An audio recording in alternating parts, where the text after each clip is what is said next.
나의 원수들이 날마다 나를 삼키려 하나이다. 오 주 지극히 높으신 분이여 나를 대항하여 싸우는 자들이 많나이다. 내가 무서워할 때에 주를 신뢰하리이다.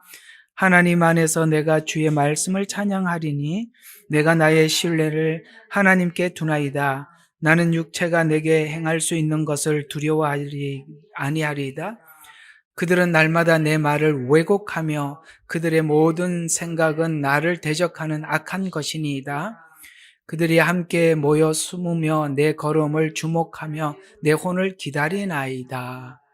죄악으로 인하여 그들을 도피하리이까? 오 하나님이여 주의 분노로 그 백성을 던지소서.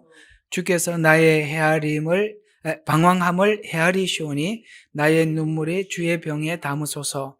그것들이 주의 책에 있지 아니하나이까. 아멘.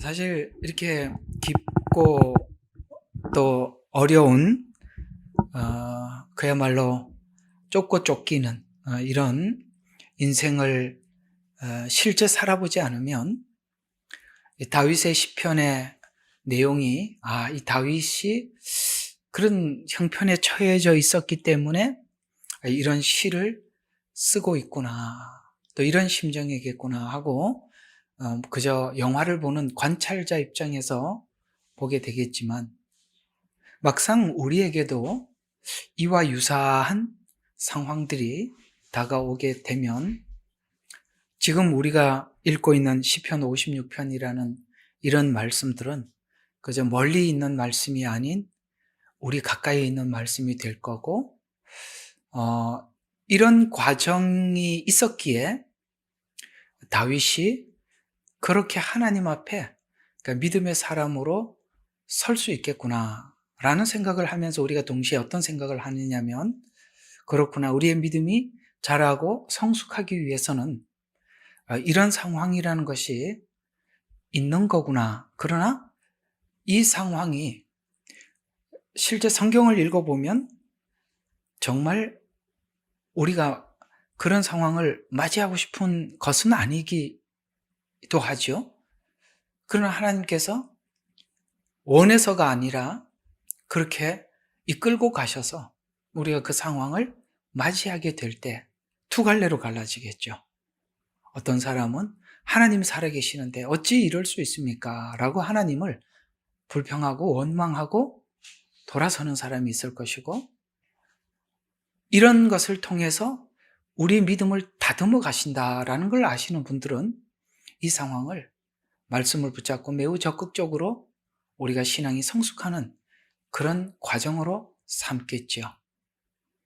환난이 와보면 죽정이는 날아갈 수밖에 없지만 알맹이는 더욱더 견고해질 것입니다. 참 많이 걱정들 되시고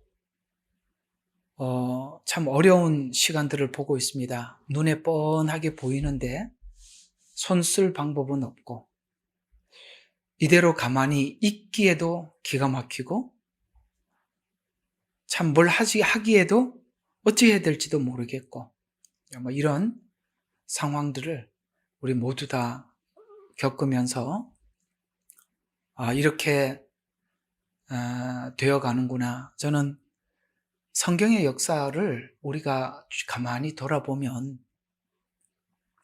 그런 것 같아요. 오늘도 이 나라를 생각하면서 이런 생각을 해봤습니다.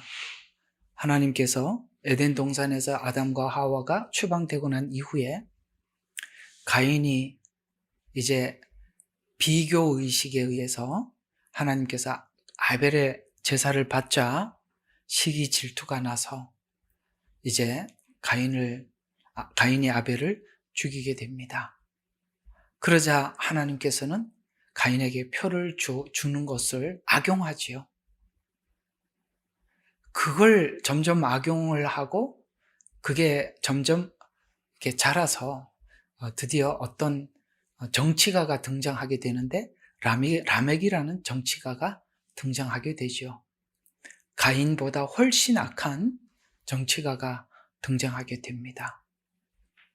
그리고 그 후손들은 악의 악을 계속 낳게 되고 그런 악의 후손들이 성숙하고 발전해 나가는 것입니다. 이건 무엇을 이야기할까요? 하나님의 양심이 없는 인간 세계는 누가 왕이 되고 누가 정치가가 되고 힘을 쓰더라도 그저 자기를 위한, 그리고 자기를 위한 악을 마음껏 발산하게 되는 그런 악한 지도자가 등장하게 되죠. 근데 이제 성경을 보면 하나님이 개입하셔서 모세가 나오고 다윗이 등장하고 사사들이 등장하는 거거든요. 그러니까 인간은 아무리 선해도 그런 다윗과 같은 하나님을, 그러니까 기본적으로 하나님을 모르면 인간은 그렇게 악할 수밖에 없다는 것을 성경은 말해주고 싶은 것입니다.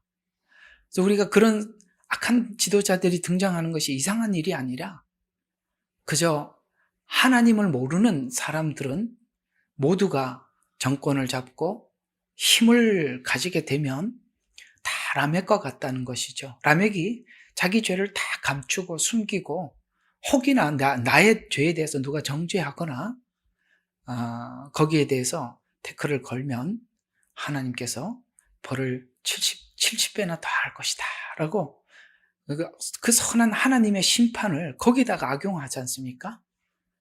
이런 것처럼 사람이 악을 행하면서도 그 악을 마치 그렇게 하나님의 말씀을 가지고도 악을 그렇게 악용하고 있는 것이 인간이라면 그 안에 그리스도인들은 어떻게 살아야 하는 것인가에 대한 내용이 성경에 관한 이야기인데, 오늘 본문에 보면 이 56편이 사울에게 쫓기다 자기 땅에서 쫓기다가 더 이상 자기 땅에서 피신할 곳이 없어서 블레셋 가드로 내려갔을 때 그때 미친 채 하면서 그때 그 위기를 벗어났던 그 순간을 생각하면서 적었던 시가 56편이죠. 그렇습니다. 우리 그리스도인들이 이 악에게 그토록 고통을 받죠. 쉽게 말해서 사울에게 엄청난 말할 수 없는 고통을 받지만 이 고통을 받는 과정을 통해서 다윗은 성군, 곧 하나님의 위대한 사람으로 거듭나고 있는 중입니다. 우리도 오늘 성경이 지적하고 있는 이 말씀을 가만히 생각을 하면서 세상은 이렇게 흘러가더라도 우리는 각오를 단단히 하셔야 될 겁니다. 오늘 다윗과 같은 마음을 가지고 이 시대를 우리가 어떻게 극복해 나갈 것인가 라고 고민을 하지 않으면 이 속에 있는 두려움이 어떤 형태로 나타날지 아무도 모르는 것입니다. 그러나 우리는 성경이 갔던 우리 선조들의 길을 따라가고 또 믿음의 길을 우리가 따라가기 위해서는 성경이 이런 위기 앞에 믿음의 사람들은 어떻게 대처를 했는가라고 우리가 한번 생각을 해보면 오늘 좀 더 색다른 다윗의 믿음의 표현들을 만나게 될 것입니다. 그래서 오늘은 56편 2절과 8절을 통해서 우리가 승리의 자리든 수치스러운 자리든 하나님만 의지하라라는 주제로 여러분들과 함께 오늘 이 말씀이 무엇을 뜻하는지 살펴보도록 하겠습니다. 우리 지난주에 말씀을 잠깐 언급해드리면 두려움이 믿음을 만들어 간다라고 말씀을 드렸죠. 사실 우리는 6.25 동란이 끝나고 난 이후에 경제 회복이라는 뚜렷한 목적이 있었기 때문에 사람들은 거기에 올인해서 그저 열심히 살아왔습니다. 목적이 있었기 때문에 그랬겠죠. 이제는 그 목적이 성취가 되고 다 각자가 좀 넉넉해졌습니다. 넉넉해지고 난 뒤에 우리의 수치들이 드러나기 시작했습니다. 넉넉해지자 거만해지기 시작했고 교만해지기 시작했고 사람들을 무시하기 시작했습니다. 사실 그런 형태들은 우리가 사회에서나 교회에서 정말 많이 나타났습니다. 사실 우리도 이 문제를 우리가 어떻게 해결할 수 있을까라고 모두 다 고민을 했을 뿐이지 이것을 해결할 방법은 누구도 찾지 못할 정도로 사실 심각했던 건 사실입니다. 이 문제를 우리가 그냥 하나님이 접어두면 좋겠지만 하나님은 우리가 나그네 같은 인생을 살아가는 이 짧은 인생 속에 하나님께서 뭔가를 액션을 취하지 않으면 우리는 이 문제를 스스로 해결할 능력이 없기에 어쩌면 하나님이 만들어낸 하나님의 어떤 귀한 또 우리를 향한 뜻이 있기도 하겠죠. 우리가 그런 관점에서 우리가 좀 들여다보지 않으면 우리가 이 상황에 빠지게 되고 제가 자주 말씀드린 것처럼 우리가 광화문에서 길을 잃듯이 우리가 신앙의 길이 천성이 아니라 그저 우리가 살아가는 세상의 두려움 때문에 우리가 또 다른 목적을 가지게 되기가 쉬운 그런 지점에 와 있는 것 같습니다. 우리는 마치 세상 사람들이 볼 때 매우 추상적인 신앙을 가지고 있는 사람 같아 보이지만 그러나 성경이 그 방향으로 우리에게 목적하고 있고 설정해 두었기 때문에 우리가 그 방향에서 세상을 보고 상황을 우리가 맞이해야지 그저 세상 사람들이 보듯이 그렇게 보기 시작하면 우리는 단조롭게 쉽게 빠져들기 쉽다는 것입니다. 이럴수록 더더욱 하나님의 뜻, 하나님의 목적, 그것이 어디 있는지를 더 묻고 살펴서 우리가 정착해야 될 거라고 생각을 합니다. 그래서 두려움이 믿음을 만들어 간다라고 말씀을 드렸습니다. 저자 다윗은 두려운 순간을 많이 맞이하지요. 왜요? 그는 원래 직업으로 보면 직업상 군인이었기 때문에 그렇습니다. 군인은 총알이 빗발치는 곳, 그 당시 화살과 창검이 정말 언제 죽을지 모르지 않습니까? 그 전쟁터에서 화살이 어디서 날아와서 자기에게 맞출지 아무도 모르는 그런 위기의 상황들을 굉장히 많이 만나게 되고 더더욱 그는 사울과 압살롬에게 쫓기는 인생을 살았습니다. 예를 들어서 그가 믿음이 없었더라면 정말 평생 두려움이 끊임없이 그 두려움이 아마 엄습해 왔을 그런 위기의 상황을 평생을 살아왔던 것이 다윗이었습니다. 그런데 다윗은 그런 것들을 모두 다 여유롭게 하나님의 말씀을 붙잡고 하나님을 의지해서 그 위기를 극복함으로써 정말 위대한 믿음의 사람으로 거듭나게 되었죠. 동일한 것입니다. 우리에게 이런 상황이 찾아오지 않으면 우리는 우리 자신을 만들거나 가꾸어 나갈 능력이 없기 때문에 그런 것입니다. 근데 다윗은 누구보다도 위기와 같은 두려움의 시간에 하나님께 자기를 맡기고 하나님께서 함께 하시고 하나님이 내 옆에 함께 하고 있음을 누구보다 많이 체험하게 됩니다. 그렇습니다. 믿음이란 우리가 이론적으로 아는 것을 실제 하나님을 믿음으로써 제 개인이 경험을 하지 않으면 체험이라 그러죠. 체험을 하지 않으면 그 믿음은 그 바깥에 있는 믿음이 되지 내 안에 들어온 믿음이 아닙니다.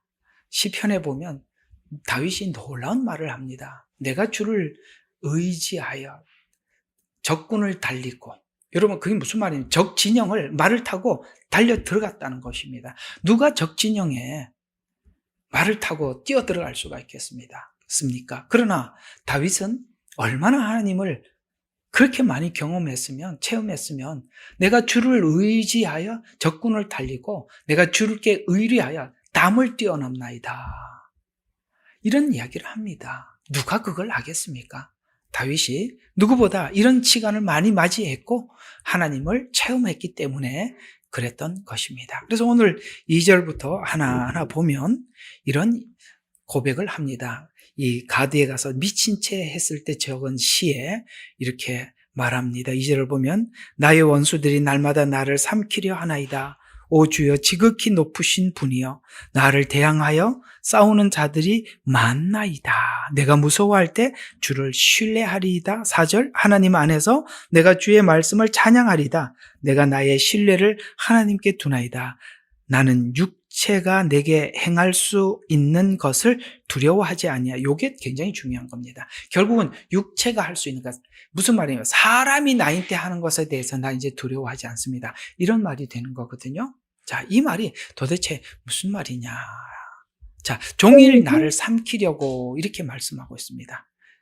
자, 그때 이 종일 삼키려고 하는 이 상황이 아까 말씀드린 것처럼 이 아기스에 가서 미친 채 했을 때 이야기입니다. 근데 이게 뭐냐면 미친 채 함으로써 하나님을 의지했다는 거예요. 참 신기하죠? 이게 무슨 뜻이냐면 두려움이 하나님께 향하는 믿음을 붙들게 만드는 계기가 되었다는 거예요. 이 두려움. 그러니까 네가 다윗이 아니냐라는 이 말에 너무 놀랬죠. 그러니까 그 순간 나도 모르게 다윗은 미친 채 해버렸어요. 이 두려움이 하나님께 향하는 믿음을 붙들게 만드는 계기가 되었다는 말인데, 자, 이걸 생각해 보십시오. 지난날 다윗은 이런 일이 있었다는 거 우리 모두 알고 있지 않습니까? 골리앗이 앞에 섰을 때 나는 만군의 여호와 이름으로 나가노라 라고 하면서 골리앗을 쳐 죽였던 그 사건들이 있었습니다. 그 용기 백백했던 다윗의 모습은 어디 가고 지금은 미친 채 한 것으로 가장 수치스러운 행동을 하지만 그때 뭘 배우게 되느냐면 사람이 어찌할 수 없는 것을 배우게 되는데, 자, 이게 무슨 말이냐면 골리앗은 그 당시에 블레셋에서, 여러분 아시다시피 우리 가나안 땅에 이스라엘 백성들이 들어가려고 했을 때 그들은 그야말로 아주 키가 장골이었다고 성경은 이야기하고 있습니다. 그 중에 최고의 장수가 나왔으니 골리앗은 어느 정도겠습니까? 한번 생각해 보십시오. 가나안 땅 사람들이 원래가 체격이 엄청난데 그 중에 최고의 장수 골리앗은 과연 어떤 사람이겠습니까? 그 골리앗의 칼은 사람이 들기가 힘들 정도라고 그렇게들 설명을 하는데 모르겠습니다만 어쨌든 엄청날 겁니다. 그런데 다윗은 누구죠? 이새는 다윗은 아들로 치지 않을 만큼 약골이었어요. 근데 다윗이 그때 배운 게 뭐냐면 사람이 어떻게 할 수 없다는 걸 배웁니다. 골리앗이 그렇게 강하더라도 사람이 어찌할 수 없다는 것을 본인은 공격하는 쪽에서 배우게 됩니다. 그러나 지금은 어떻게 배우게 되느냐면 자기가 공격을 당하고 죽을 지경, 위기의 상황에서 저쪽 사람들, 그러니까 지금 보면은 블레셋 사람이 곧 옛날에 다윗과 같고 지금은 자기가 골리앗 같은 거죠. 입장이 바뀐 거라 이 말입니다. 옛날에는 쳐 죽여서 사람이 어찌할 수 없다는 걸 배웠지만 승리하고 그렇게 위대한 믿음의 사람이었던 다윗이 지금 상태는 가장 낮고 수치스러운 상태에서 사람이 어찌할 수 없다는 걸 또 배우는 것입니다.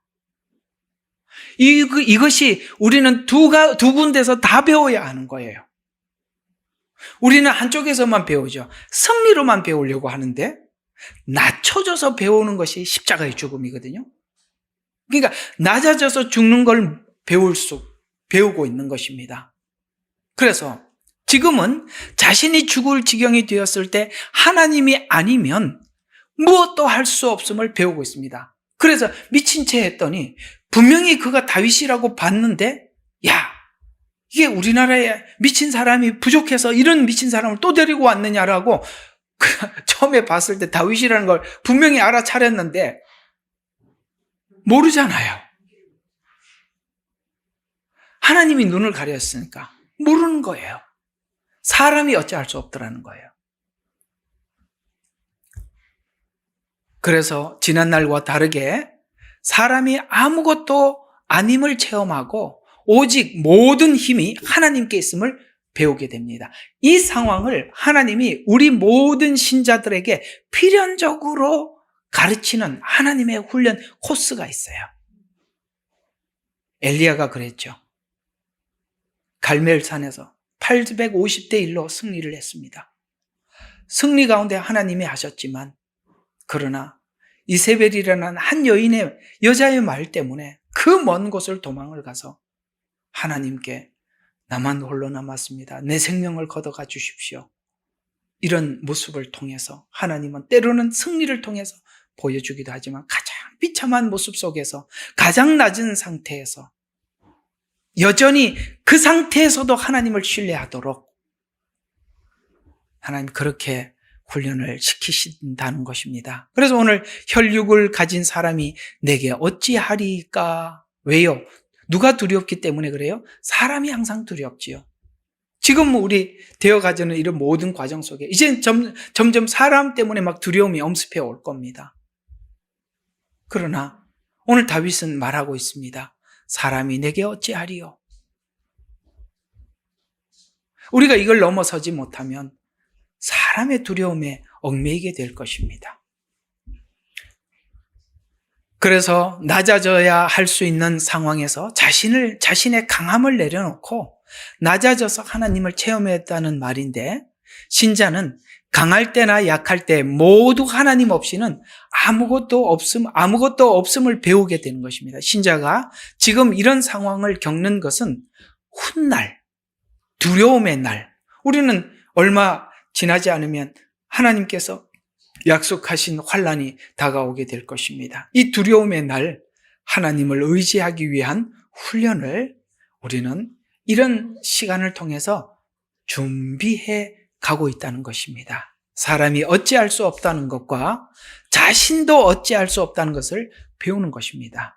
상대방이 나한테 뭘 할 수도 없고 나도 어찌할 수 없다는 것을 둘 다 배워야 하나님만 남는 겁니다. 만약에 사람도 뭘 할 수 있다라고 믿으면 자꾸 사람을 의지하게 되겠죠. 내가 뭘 할 수 있다 그러면 자기 자신을 의지하게 될 겁니다. 이 둘 다 사라질 때 하나님만 남는 것입니다. 이걸 하나님이 지금 다윗에게 가르쳐주고 있는 것이죠. 믿음의 승리뿐만 아니라 연약함 속에서도 믿음이 필요하다는 것을 우리에게 알려주고 있는 것입니다. 우리는 또 칭송을 받는 순간과 아무것도 아님을 절실히 깨닫게 돼요. 칭송을 받아. 아까는 골리앗을 쳐 죽였을 때 많은 사람들에게 다윗이 죽인 자에는 만만이라고 칭송을 받았었어요. 지금은요, 비참하고 낮아진 왕, 세상에 침을 질질 흘리는 연기를 하는 본인이 얼마나 비참하겠습니까? 낮아진 왕.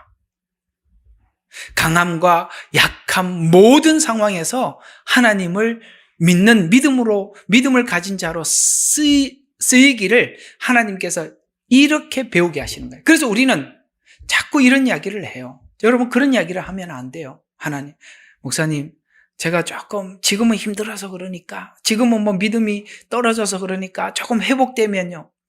그래서 믿음이 없는 거예요.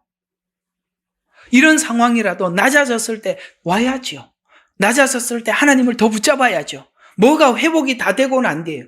그건 여러분들이 제가 그런 설명을 하는 이유는 지난날 빙빙 돌았던 이야기를 하려고 하는 것이고, 지금 그렇게 돌아오라는 얘기가 아니에요. 알면서 돌아오는 거는 그건 하나님을 기만하는 거예요.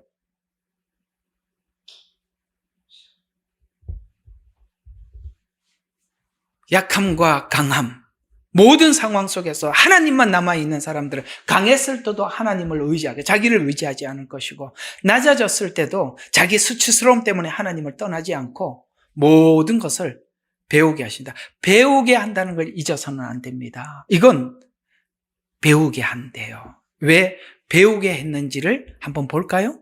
고린도후서 한번 보겠습니다. 똑같은 이야기를 다윗이 거쳐왔던 이 과정을 누구나 거치더라라는 걸 우리가 알게 될 것입니다. 고린도후서 1장 8절에서 10절까지 보면, 형제들아, 아시아에서 우리에게 닥쳐졌던 고난을 너희가 모르기를 원치 아니하노니 이는 우리가 받은 극심한 압박으로 인하여 견딜 힘을 잃어 심지어는 삶의 절망에까지 이른 것이라.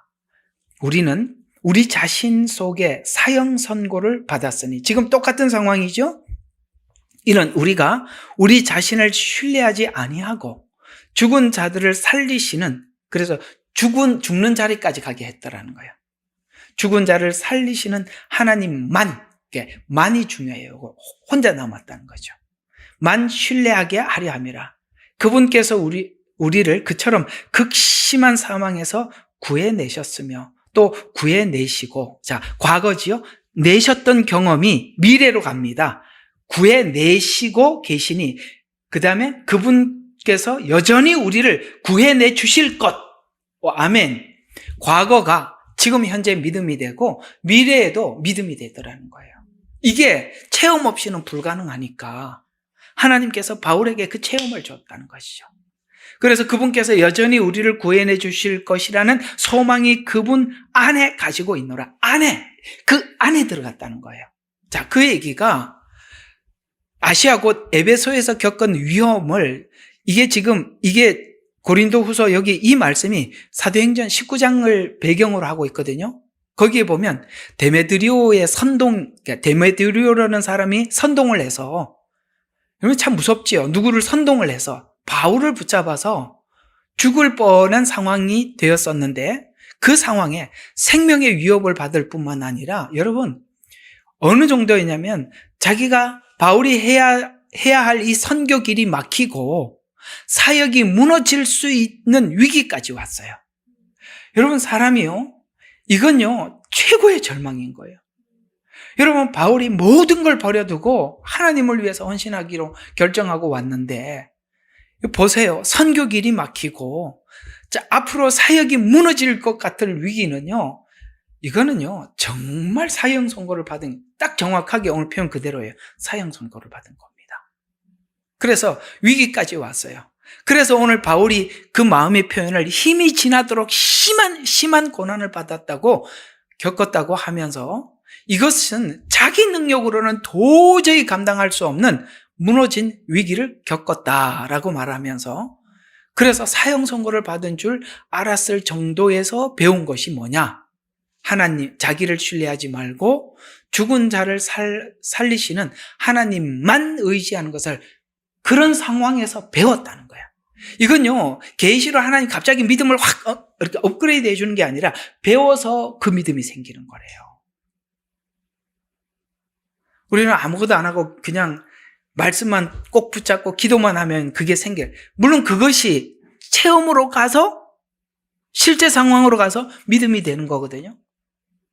그렇게 하나님이 배우게 하셨다라고 말씀을 하고 있습니다. 참 이런 것을 우리 인생에 몇 번 겪고 더 하나님을 신뢰하게 됐다면, 여러분은 참 믿음이, 정말 하나님께서, 이건 정말 여러분들이 믿음을 가지고 있는 만큼 아마 이런 일을 하시겠죠?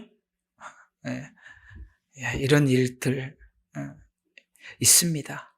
모두에게 있습니다. 그래서 오늘 9절에 자신도 사람도 의지할 수 없음을 배우었다는 거예요. 승리를 했지만 아무것도 할 수 없는 처지. 나도 어찌하지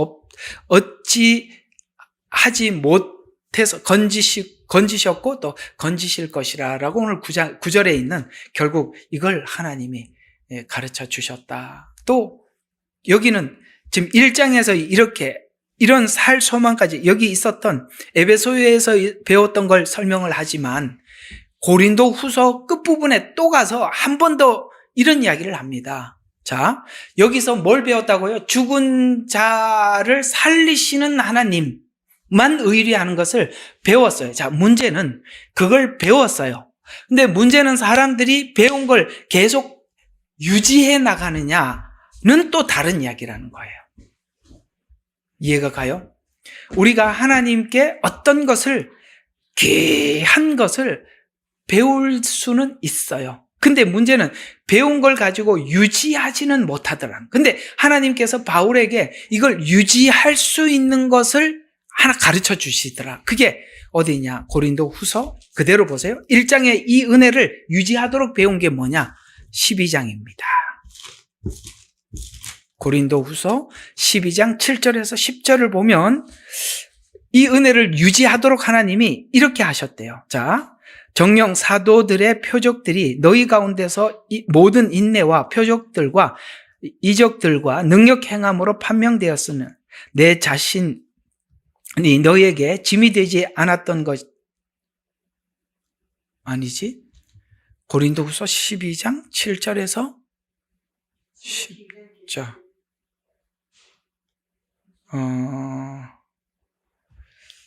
가만 있어보자.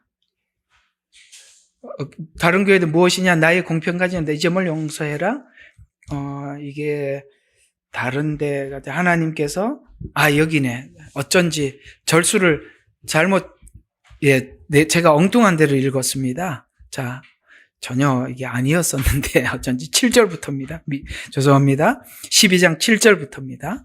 지극히 위대한 계시의 풍성함으로 인하여, 이게 무슨 뜻입니까? 하나님께서 바울에게 너무 많은 것을 가르쳐 주셨어요.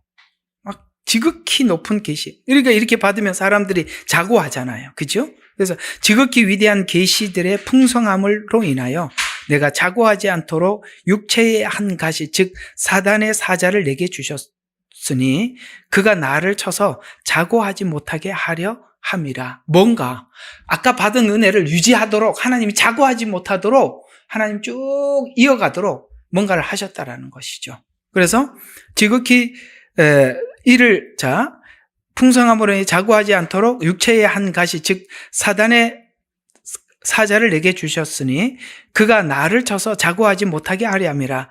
그래서 하나님께 기도했대. 이게 얼마나 불편한지, 이를 위하여 3번이나 그것을 내게서 제거해달라고 간구하였는데 하나님께서 내게 말씀하시기를 내 은혜가 내게 충분하도다. 이렇게 말해요. 네가 그거 달고 사는 게 은혜다. 이렇게 하면서 충분하도다. 이는 내가 능력이 약한 데서 온전하게 됨이니. 오늘 여기 다윗이 약한 걸 겪잖아요. 그런 데서 온전하게 됨이라 라고 하나님이 그렇게 응답을 하시면서, 그러므로 내가 오히려 매우 기쁘게 나의 약한 것을 자랑하리니 이는 그리스도의 능력이 내게 거하게 하려 함이라. 10절. 그러므로 내가 그리스도를 위하여 약한 것들과, 자 이제 보세요. 뭘 배웠는지. 약한 것들, 그 다음에 모욕, 궁핍, 박해, 공경을 기뻐하노니. 우리가 이렇게 하면 절망하는 순간들이잖아요. 전부 다 절망이 될 것들이잖아요. 모욕, 궁핍, 박해, 곤경, 이런 것들 기뻐하노니 이는 뭘래? 약한데 곧 강하기 때문이라. 뭘 배웠어요?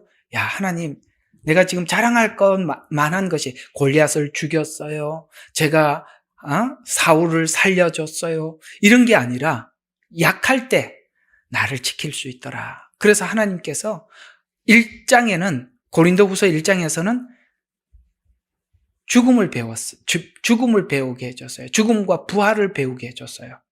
근데 그걸 우리가 간증을 금방 잘 잊어버리잖아요. 그걸 잊어버리지 않도록, 뭔가 자고하지 않도록 바울에게 준 계시, 이런 것들을 유지하도록 뭔가를 가시를 주었는데, 이 가시가 뭔지는 구체적으로 말하지는 않아요. 여러 가지 사람들이 이럴 것이다, 바울에게 약점이 이것일 것이다, 저것일 것이다 라고 여러 가지 이야기는 합니다만 다 설에 불과하지, 실제 성경에는 내가 하나님께 내게 준 가시가 뭐다라는 말은 없어요. 각자가 약점이 있어요. 그 약점이 우리를 늘 겸손케 하는 것입니다. 감사하죠. 그런 약점들이 내가 이것만 아니면은 될 것 같은데, 내가 우리 집 모두 다 예수만 믿으면 살 것 같은데, 그런 것들이 다 여러분들을 지켜가는 하나님의 어떤 약점들일 수도 있습니다. 그럴 때 더더욱 하나님을 의지하게 하고 우리가 약한 모습을 하나님께서 보이게 함으로써 우리의 죽음과 부활을 우리의 속에 담아 그리스도 안에서 살아갈 수 있도록 그 유지하는 지속함을 배우게 해주셨다라고 말합니다. 그래서 이런 모든 것을 다 체험한 바울이 이렇게 자기 신앙 고백을 거의 인생 말기에 합니다. 그러니까 우리가 이걸 잘 이해를 해야 돼요. 우리가 이걸, 여러분들이 말씀을 지금 듣고 배우고 있지만 이것을 실제 여러분의 삶 속에 하나님이 가르쳐주고 배우게 하신다는 것입니다. 빌립보서 4장 12절과 13절이 그 이야기입니다. 나는 비천에 처할 줄도 알고 풍부에 처할 줄도 알며 모든 처지와 모든 일에 있어서 나의 배부름과 배고픔과 풍부함과 궁핍함을 배우느라. 전부 다 극적으로 서로 다른 것들이지 않습니까? 그걸 뭐 했다고요? 배웠대요. 평생 하나님이 이걸 가르쳐 주셨다는 거예요. 그래서 13절에 이 말을 남용하지 말라는 거예요. 내게 능력 주시는 그리스도를 통하여 내가 모든 것을 할 수 있느니라. 왜요? 나는 모든 것을 처할 줄 아는 비결을 배웠기 때문에. 하나님이 부한대 갖다 놓고 많이 줘도 많이 준 걸로 변질되지 않고 다 가지고 가도 그 가지고 갔다고 하나님을 원망하지 않는, 그야말로 그저 하나님 앞에 도구로 쓰이는 종이 되었다. 이런 이야기를 하는 것입니다. 이거 글로 보면 우리가 뭐 이렇게 하면 되는구나라고 생각하지만 막상 우리 각자에게 이런 상황들이 닥치면 이 말이 얼마나 위대한지, 이것이 얼마나 우리가 배워야 하는 것인지 우리가 알게 되는 것입니다. 뭘 배웠느냐?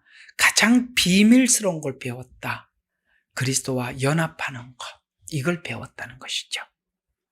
십자가 복음 안에서 십자가의 죽음의 깊이 경험한 자들이 얻고 누리는 축복이 무엇일까요? 우리가 인생에 찾아오는 수많은 두려움으로부터 건짐을 받게 된다는 것. 사람이 내게 어찌 하는 것에 대해서 두려워하지 않는다는 것. 그것이 바로 이 세상에 있는 모든 것으로부터 우리를 자유스럽게 하는 것입니다. 그래서 우리는 모두가 두려움을 경험하지만 두려울 때 두려움에 휩싸일 것인가? 아니면 오늘 다윗이나 바울처럼 하나님을 의지해서 두려움을 극복할 것인가는 하나님을 얼마나 의지하고 믿는가에 따라서 결정이 되는 것입니다. 다윗이 두려울 때 하나님을 기억했고 또 하나님이 함께함을 배웠듯이 오늘 바울도 재판받는 디모데후서 4장 17절에 보면 바울은 재판받는 자리에서 사람들은 다 떠나갔어요. 그리고 자기 실력으로도 이 재판을 어떻게 할 수가 없어요. 그때 나와 함께 한 자가 하나도 없었다라고 하면서 그 뒤에 하나님께서 곁에 서서 힘을 주셨다라고 고백합니다. 참 이런 말들이 저희들은 굉장히 많이 이해가 가요. 다 그냥 이렇게 누가 아무도 도울 수 없는 상황에 그저 그냥 하나님만 바라볼 수밖에 없는 이 상황에 딱 입장이 그렇게 딱 되면 남는 것은 내가 하나님의 말씀을 믿었던 그 말씀을 붙잡는 것 외에는 아무것도 없더라고요. 진짜 사람이 어떻게 할 수도 없어요. 누가 사람이 우리를 도울 수도 없고 나도 어찌할 수도 없고 그때 딱 하나 남는 것은 진짜 그렇더라고요.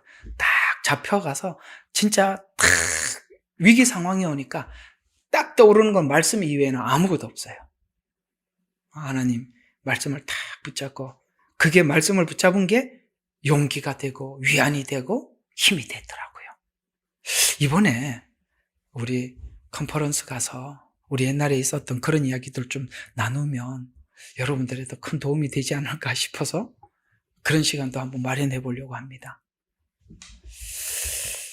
자, 신자가 겪을 수 있는 상황은 어떤 것이 있을까요? 오늘 5절과 7절 안에서 시편 56편 5절과 7절에서 그런 도대체 이런 상황들이 어떤 상황들이 있을까라는 몇 가지 예측들을 성경은 하고 있습니다. 자, 5절과 7절입니다. 보면 이런 말씀들이 이어져 가고 있습니다. 그들은 날마다 내 말들을 왜곡한대요. 자, 말을 왜곡하여서 이렇게 고통스럽게 한다고 합니다. 그들의 모든 생각은 나를 대적하는 악한 것이니이다. 그들이 함께 모여 숨으며 내 걸음을 주목하고 내 혼을 기다리나이다. 여러분, 이게 얼마나 고통스럽게 주목하여 나를 보고 있다는 거야. 그리고 내 혼이 그럴 때 사람이 우리가 이제 이런 말을 혼을 기다리나이다. 이 말은 우리가 너무너무 힘들면 이런 말을 하죠. 정신이 나갔어. 그러니까 내가 지금 혼이 쭉 빠질 때 정신이 나가 어떻게 할 줄도 혼비백산할 때를 기다리고 있었다는 거예요. 말을 왜곡하고 공격하고 끊임없이 공격해서 저는 요즘 그렇게 이 사람들이 하는 모습 속에서 이런 모습들이 그대로 나오는 거예요.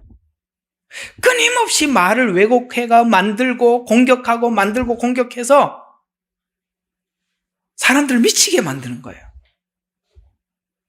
스스로.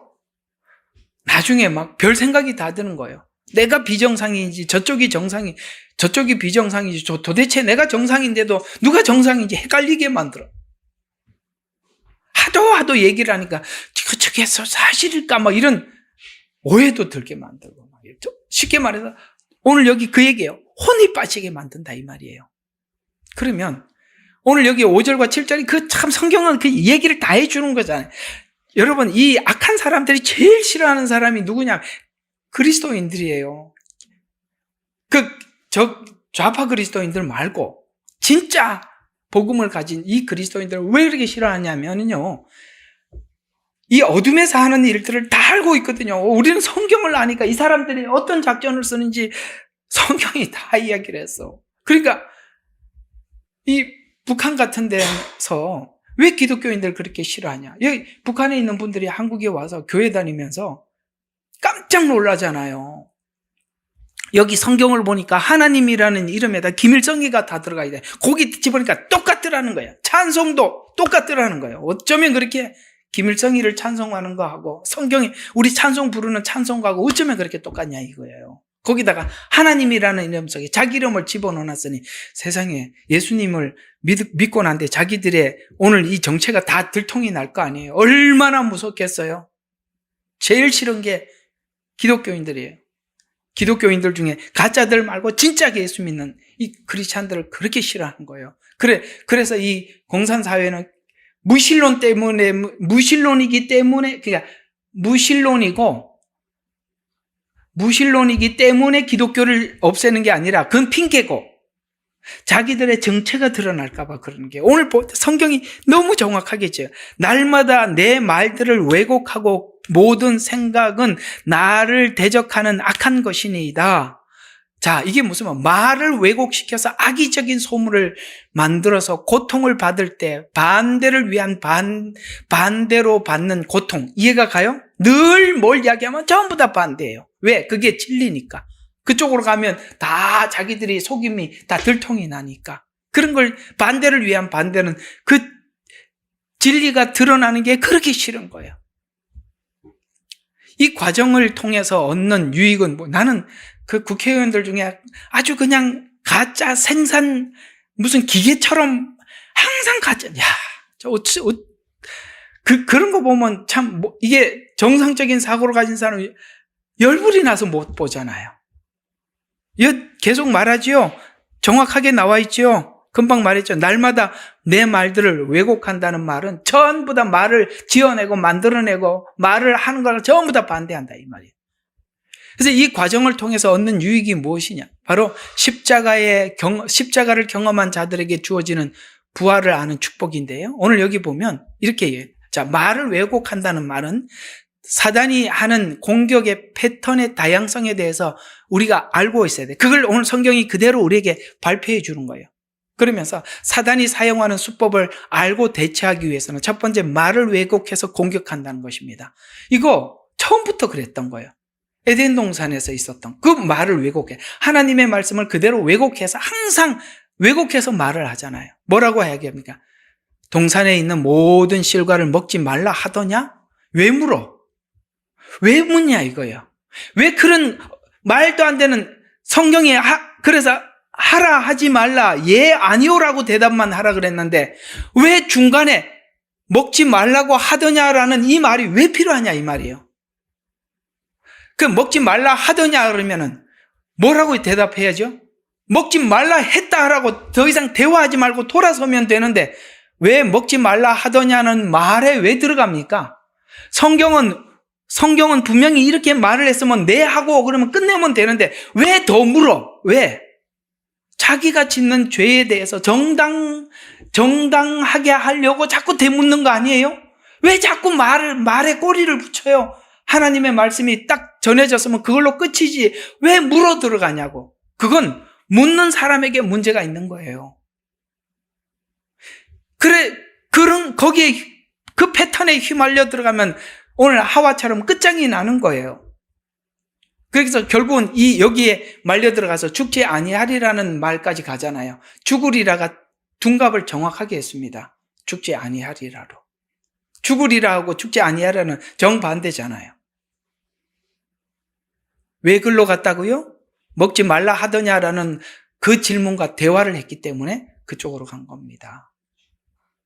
하면 안 돼요. 왜 그 이단들이 뻔한 거짓말을 하는데 왜 그걸 듣고 앉아 있어요? 예? 그 사람들이 아무리 옳아 보이고 좋아 보이는 은혜가 될 만한 이야기를 하더라도 목적은 따로 있다고요. 결국은 죽지 아니하리로 갈 겁니다.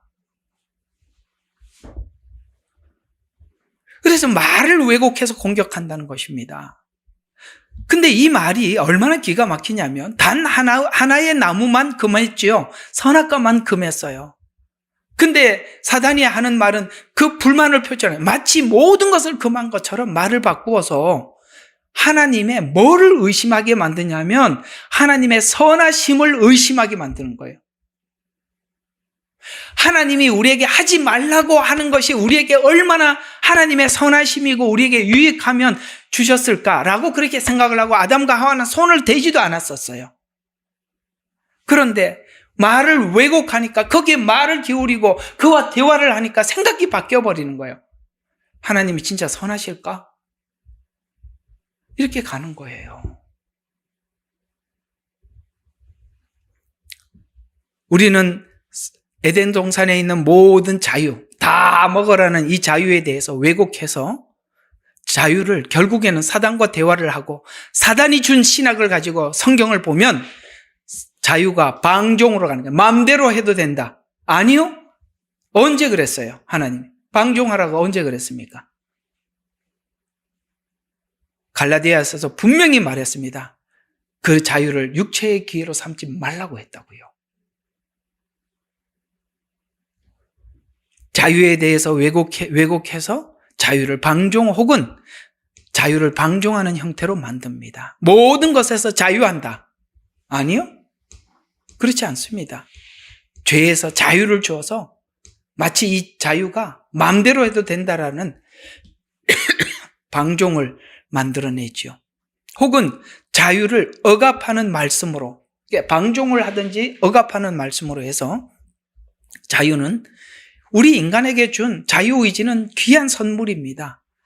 그런데 이 귀한 선물인 이것을 사단은 잘못 사용해서 두 가지 방향으로 왜곡하게 합니다. 하나는 자유를 방종으로 오용하게 만들어. 아까 말씀드린 것처럼. 그러나 이 오용은 그렇게 하면 안 되는 거죠. 하나님은 하나님의 말씀을 지키는 것 안에서 자유라고 말했어요. 그렇죠. 먹지 말라.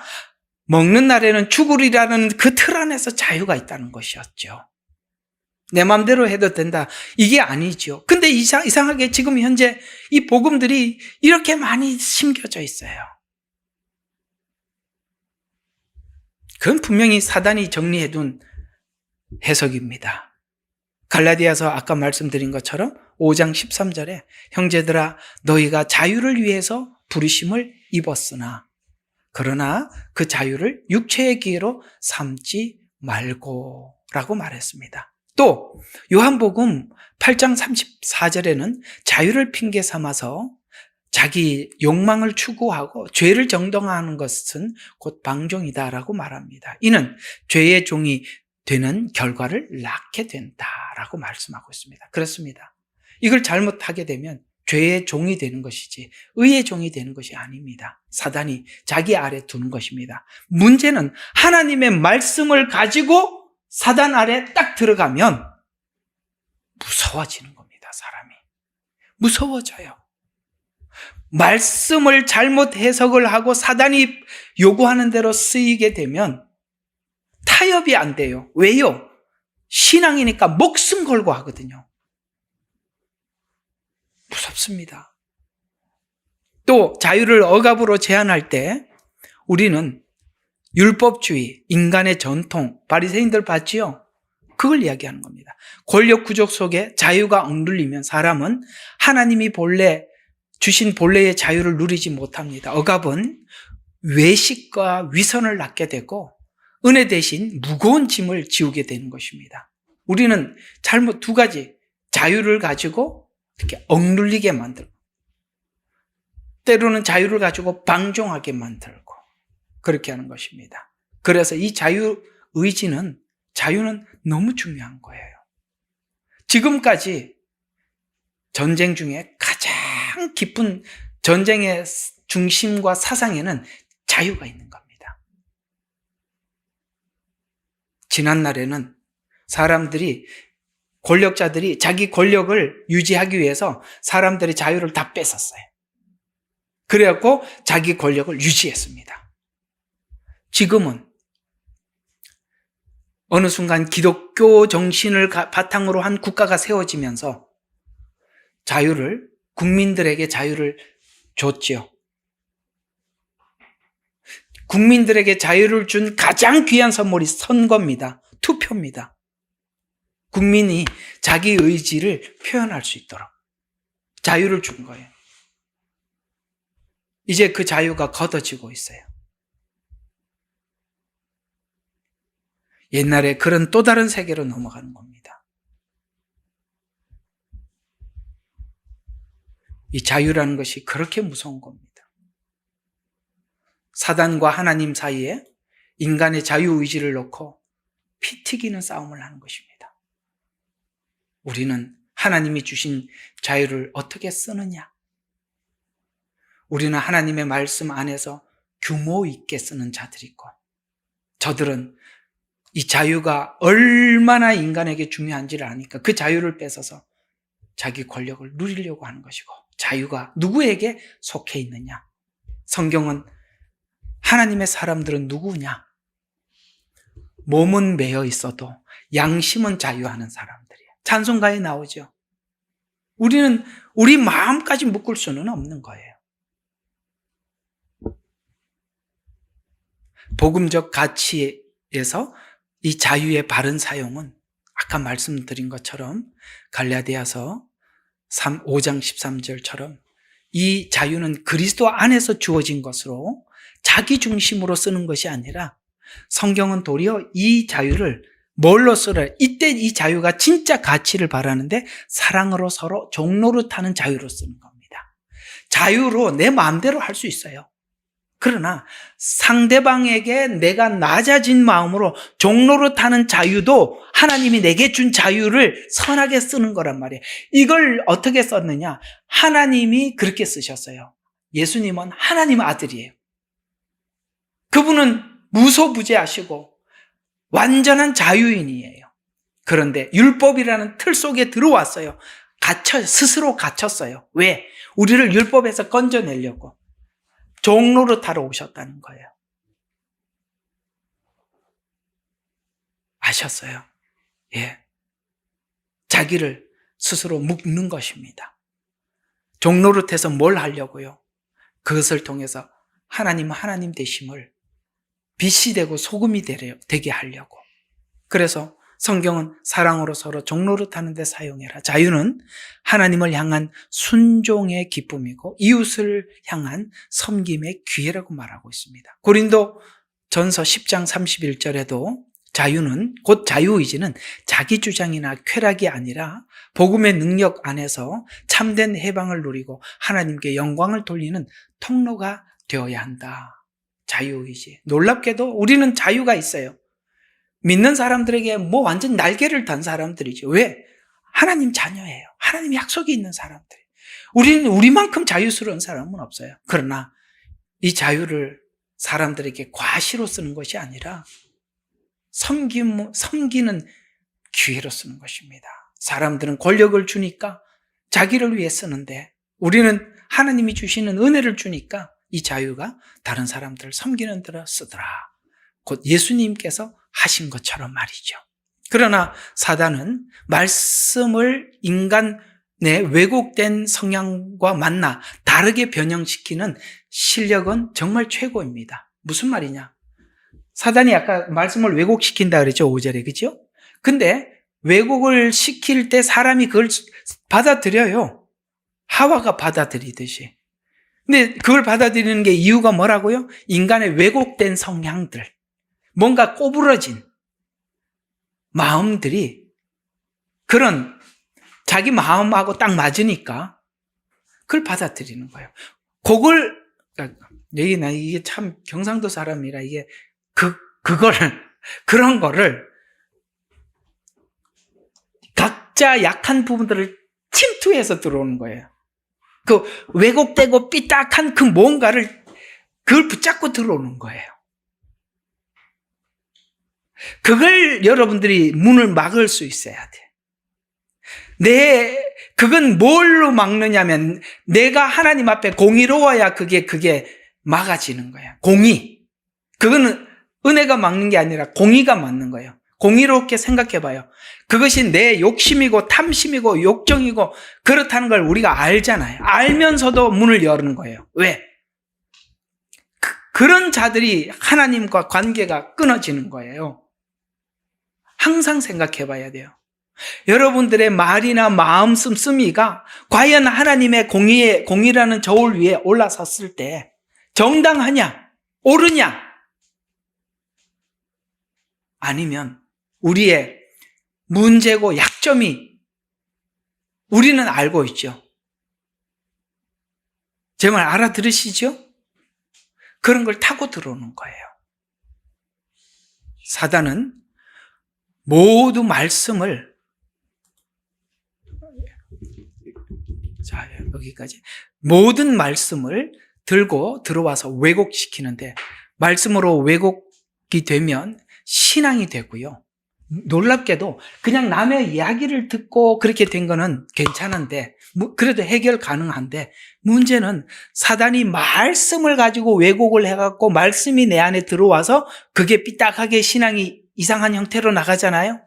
이게 정말 무서운 게 뭐냐면 그렇게 되면 그 삐딱해진 말씀이 믿음이 되고 신앙이 되고 사상이 되는 거예요. 지금 우리가 그런 사람들 만나서 너무 기가 막히는 거예요. 그들은 이것이 신앙이고 사상이에요. 왜? 말씀을 붙잡고 있거든요. 성경이 그랬다. 신앙이 돼버리죠. 그러면 그 사람의 인생에 양보할 수 없는 목표가 돼버리는 겁니다. 왜? 신앙이니까. 마태복음 4장 6절에서 말씀의 왜곡의 뜻을 왜곡해서 인용을 하죠. 거기 보면 이런 말씀을 가지고 예수님을 이렇게 말씀을 왜곡했던 말씀, 예수님을 시험하는 데 사용했던 것이 뭐냐면 시편 91편 말씀이에요. 기록되었으되 그가 너를 위하여 그의 사자들을 명하시리니 내 발이 돌에 부딪히지 않게 하시리라 라고 말씀을 그대로 썼어요. 그러나 말씀만 인용해서 하지만 그러니까 지금 사단이 말씀을 인용을 하지만 말씀을 어디로 쓰라는 거예요? 자기 욕망을 위해서 쓰라는 거예요. 왜냐하면 성전 꼭대기에서 뛰어내렸는데 다치지 않고 탁 천사가 받들었다면 사람들이 우와 하나님의 사람이 나타났다고 예수님께 들지 않겠어요? 그렇죠? 만나 돌덩이를 떡덩이로 만들면 사람들이 전부 다 예수님께 밥 먹으러 올 거 아니에요. 꼭대기에서 뛰어내리면서 위대한 메시아가 나타났다고 사람들이 따라올 거 아니에요. 그래도 그 다음부터 그 위대한 메시아가 뭘 우리한테 해줄까라고 가게 되죠. 이게 문제인 거야. 사단이 노리는 것은 그 예수님이 나에게 뭘 해줄까라는 기대를 갖게. 이거 다음 시간에 좀 할게요. 오늘은 그것까지는 못할 것 같아요. 이 내용이 조금 설명할 게 길어요. 그래서 말씀만 인용해서 자기 욕망을 채우라고 욕망을 채우는 데 쓰라고 이야기를 합니다. 말씀을 과시용으로 쓰도록 왜곡하기도 합니다.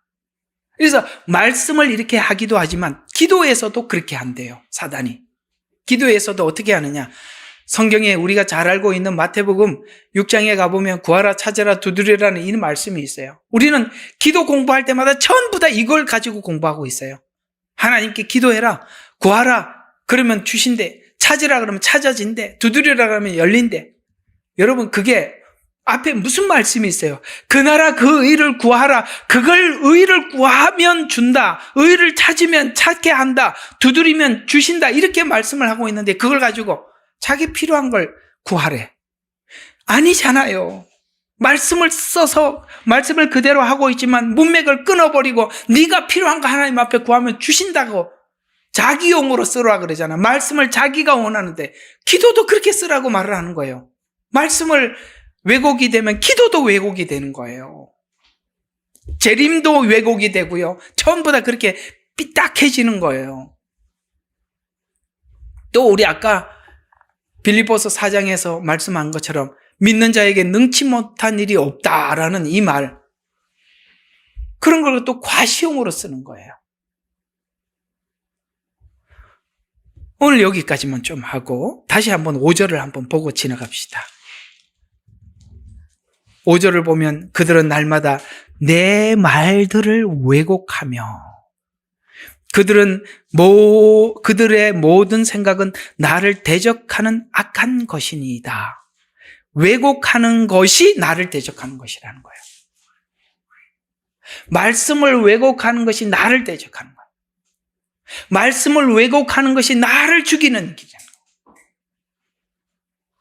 우리가 공의로운 마음을 가져야 돼요. 내가 내 임의대로 해석해 가는 것 중에는 많은 부분이 자기 욕심을 따라서 해석하는 거예요.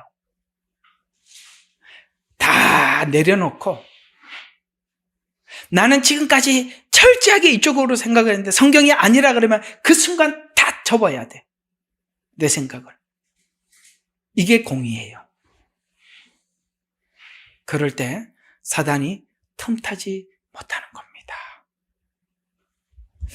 오늘 이 말씀 여러분들에게 도움이 되셨으면 되겠습니다. 여러분에게는 은혜가 되고 이 악한 자들이 말씀을 이렇게 쓰는구나 라는 것에 대한 지혜도 얻게 되기를 바랍니다. 기도하겠습니다.